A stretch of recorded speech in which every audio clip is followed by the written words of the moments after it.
how many good surf spots people have found. In a lot of places, you know, I'd been looking, figuring, well, there's no surf there. Next thing you know, there's some great surf, you know, so you got to be there on the right day, right time of the year, et cetera, et cetera. To find it, be patient. It's nature's schedule, not yours. Surf forecaster Sean Collins knows this. He's had his eye in one place for a decade. Cortes Bank is probably one of the most fragile areas you could possibly imagine because it is so open to so many, you know, so many other swells and so open to the wind. I mean, we only have maybe 5 days out there the wind's really under 10 knots. So we, you know, maybe 5 days a year that's even surfable. And then trying to get one of those 5 days to have, you know, 60-foot waves, well, it's, you know, your odds are pretty much against you. That's why we waited 10 years before we were able to get it. A once-in-a-lifetime deal. Because I've been out there in boats quite a few times, and I've never, you know, never seen it even. I've seen gnarly-looking white water and, you know, backwash and white sharks and all that stuff, but never, you know, a wave I think you could ride. The wave there is made by a seamount, they call it, and it's just a mountain in the ocean at the end of the continental shelf. So you've got open ocean swells, and it's just 5,000 feet. It just goes straight down. We met them down in San Diego at about 5 p.m. We loaded up the boat, got everything on there. It was like, God, hope somebody doesn't get hurt, hope somebody doesn't die. And we met the captain, and the captain's kind of a funny guy. He's a young guy. He's like 22. He skated up, and I thought he was some deckhand. He's like, hey, what's up, man? I'm your captain. We're taking you out to Cortes. I'm like, you? Kid? Oh, man. I'm like, right on. Let's do this, you know? For us, this is you know, an adventure, you know, a rocket ride to the moon. I'd never been out that far. I was kind of scared to go driving a boat out in the 20-foot seas in the middle of the night. Shrugged along for 12 hours. We had a few engine problems in the middle of the night. We were all bummed, thinking we weren't even going to get there. We got out there on one engine. Okay, 100 miles out, everybody's trying to get the skis off the boat, and this is serious. When the first ski hit the water, Skinny went out for a closer look. When I first pulled up, there was like, I'd say 100 seals out there. I think you're the only people out there, and there's like, nah, you're the newcomers. The locals don't even want you around here, get out of here. And then the set came, and that really tripped me out. I'm like, oh my God.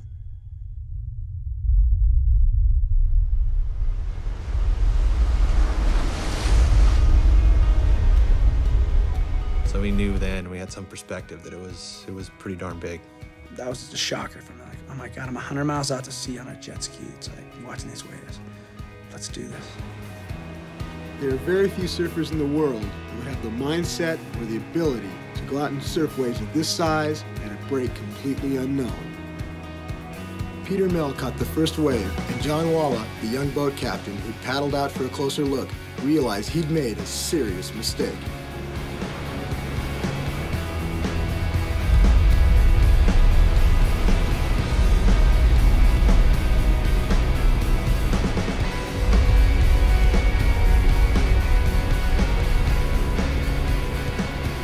Have to make it. You know, you really have to make it. You don't want to fall. The young captain survived and made it back to the boat, which was lucky for everybody. After all, who'd drive us home? Perfect day stands over me like a mountain in the sea, falling like an avalanche. You're riding a mountain in the middle of the ocean, and there's nothing in front of you. And as soon as you stop and you get off your board, like, you want to get on that ski so fast because it's like so much stuff out there.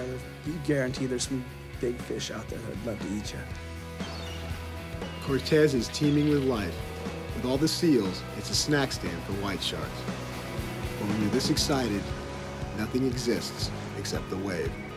All around the reef, there's water breaking, and so it just seems like there's shore around, so you don't really realize until you sit down, like, you know, during a lull or something, and you look at your buddy and you go, like, we're out 100 miles out to sea. It's perfect. High five each other, you know? That's the only time you really realize. It's pretty cool.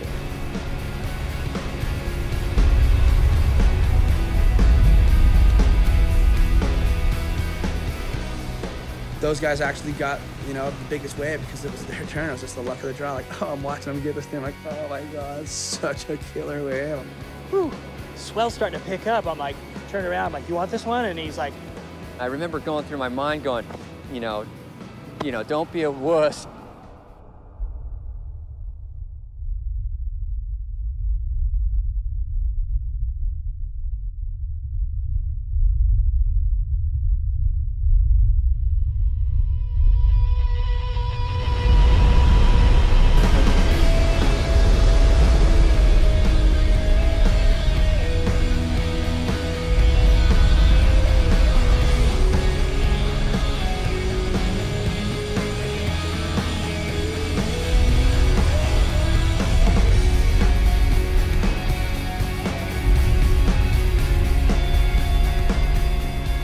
Picking him up after he said, yeah,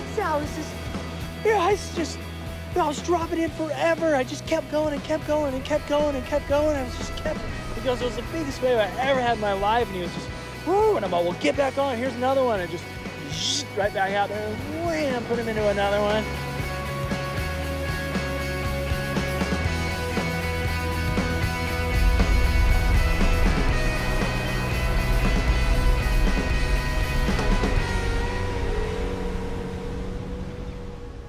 Taking a break for lunch, they talked very little while the waves kept pouring through. We went out there thinking, okay, half hour, an hour sesh, we'll be able to get in and then a wind will blow and ruin it. No, it just got glassier. And we're looking at each other going, oh my God, was there an oil spill around here? Are you kidding me? And we just ended up surfing all day long, have lunch, go suit up back out. The wind completely stopped. The ocean and sky merged, and it seemed that the waves knew the game. They'd come to play with giants.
So when we were leaving, it was still glassy.